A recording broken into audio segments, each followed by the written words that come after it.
Tikifire here with another Tikifire toy review. Today I'm reviewing the classic vintage Star Wars Creature Cantina action play set. And let's zoom in a little bit. You can see it's got a 70s kid. He's played with it. It says contents, plastic cantina base with 2 battle action levers, opening front door, circular bar, and chipboard backdrop with pictures of Star Wars Cantina band. Assembly required, action figures not included. By Kenner. It says, I don't know, product standards. The back is the same. On the sides, you get this nifty little explanation of how to work the action levers and the doors opening, all that good junk. And same on that side. The end has a nice picture. This has got some of the original tape, it looks like. Whew.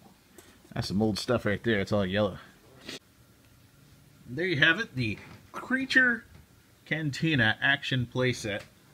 This is from the late 70s. In fact, it says trademark 1977, CPG Products Corp 1979. So I'm guessing this was put out in 1979, ages 4 and up. I've put some vintage action figures in here. Pretty nifty little set. I always wanted one of these when I was a kid. This is one of the few sets I did not have for some reason. I don't know why to this day why I didn't have this as a kid, but oh well, things happen, right? This one I've pieced together. This is an amalgam of 2 other sets, the stickers and the doors, because these things are easy to find in pieces on eBay and sites like that, but they're harder to find all together unless you want to pay a very high premium. The stickers and all weren't in the best shape on this one. This thing was pretty filthy when I first bought it, but I cleaned it up, and it actually cleaned up really nice. The backdrop there is cardboard. You can't do much about it. It fits in a little slot here. You can't really clean it too well without destroying it, so I just left it the way it was. Now let's take a look at the action features here. I've got Greedo back here.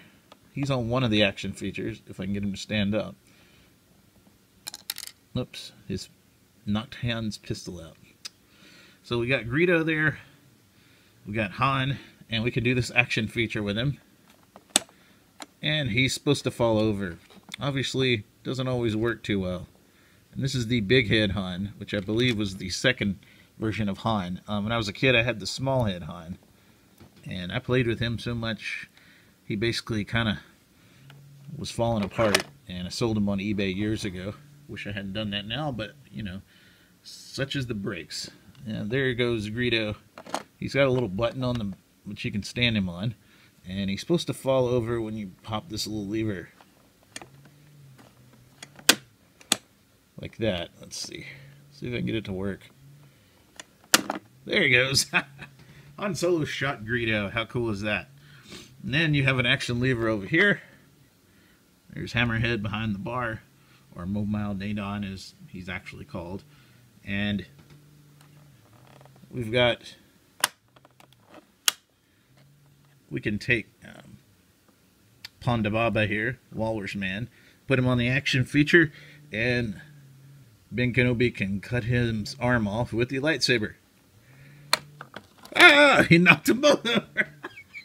As far as this action feature, this isn't the best thing in the world, I'll be honest. I mean, you can see it doesn't always work the way it's supposed to. There's Ben's lightsaber. We can pull that out. It's a reproduction lightsaber, but there's Ben. Dang it. And of course, there goes the end of the reproduction lightsaber. That's what you get when you buy repros. But that's also why you don't have real ones, because the repros are just a couple bucks each at the most. And if you buy them several at a time, they're not even that much. And you don't want to break an original when playing with it. So there's Ponda Baba. Let's see if we can do it. There he goes. Yay! Yeah, Ben Kenobi! Ooh, yeah! Alright, cool. There's Snaggletooth behind him.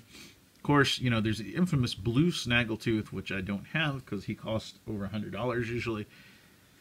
And he came with a cardboard Cantina playset, which was not even this good. And not that this is wonderful. And they didn't actually make a Cantina barman until 1990s, I think. And I have one of him. He's in my 3D Cantina panorama.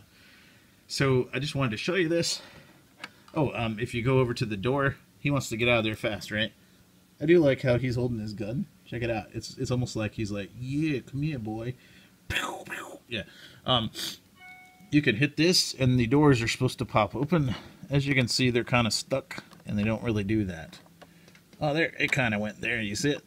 There we go.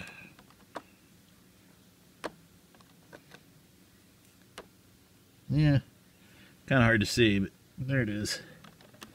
And there's a little switch on the other side. You've got these little figure stands. You got some that will switch out so you can turn them around, and that sort of thing.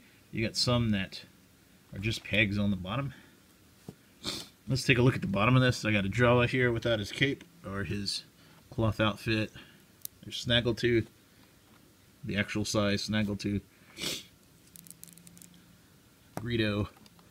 We've got good old Han here with the big head. And Harrison Ford, don't get a big head. Yay, Chewbacca! I always liked Chewbacca. Chewbacca was always one of my favorite characters and one of my favorite figures. And there is Maymon Dindon, the Hammerhead. His figures are wildly different sometimes. He's got kind of a loose head there. You can see it kind of wobbles a little. But that's okay. You can see the action features on the bottom of this if you want. You can see it's just a little lever.